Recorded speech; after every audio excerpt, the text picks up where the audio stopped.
Bon, alors parle-nous d'un autre film, là on change de sujet. Moi je l'ai pas vu, et selon ce que tu vas dire, je vais décider d'y aller ou pas.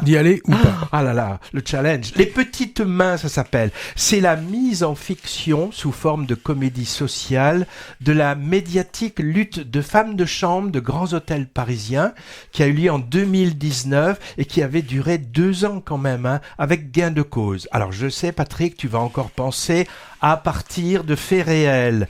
Et ouais, en ce moment, c'est le cas de 2 films sur 3, j'ai l'impression. Ava. Il y a eu la grève, mais c'était aux États-Unis, des scénaristes, donc ça explique peut-être cela. Peut-être. Ava, jeune femme volontaire, vient travailler en remplacement dans une équipe de nettoyage des chambres d'un palace multi-étoilé. J'ai oublié le nom de la fiction d'ailleurs, ils ont inventé un palace. Elle est coachée au début par Simone. Simone, une ancienne, fourbue et proche de la retraite, bien qu'elle s'en défende, et d'un abord plutôt revêche. Ces deux-là, au caractère bien trompé, elles vont se friter, puis s'apprivoiser et céder, le tout sur fond de mouvement social qui s'amplifie sur le trottoir devant l'établissement, avec piquet de grève, protestation contre les cadences infernales, le déficit de matériel disponible, l'externalisation systématique, c'est-à-dire la sous-traitance de ce type de travail, qui cantonne les individus au précaire, et les individus en question étant en majorité des femmes d'origine africaine. Les bas salaires aussi, la comparaison du salaire mensuel d'une de ces petites mains avec le prix d'une nuit en suite grand luxe du palace est assez édifiante.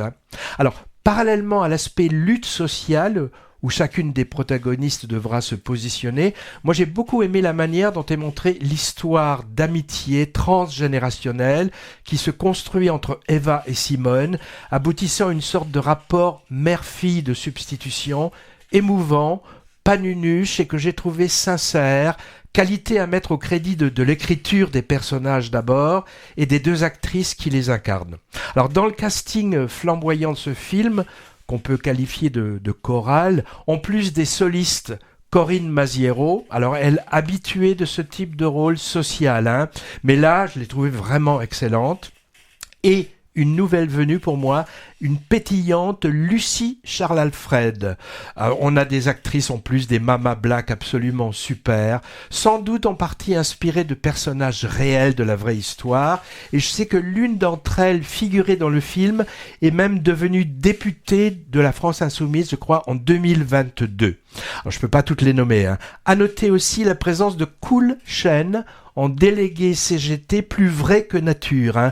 Pour rappel, Cool Chen, c'est l'ex-moitié de NTM, déjà vu en tant qu'acteur, par exemple dans Réparer les vivants il y a quelques années. Très joli moment, drôle et enjoué, un défilé de mode alternatif durant la Fashion Week, donnant un côté festif et événementiel à la lutte revendicative, événement là aussi réel, qui est d'ailleurs documenté dans la fiction, avec un mélange d'images d'archives insérées dans le film. Alors ça, c'est un autre tic systématique dans de nombreux films récents et souvent discutables.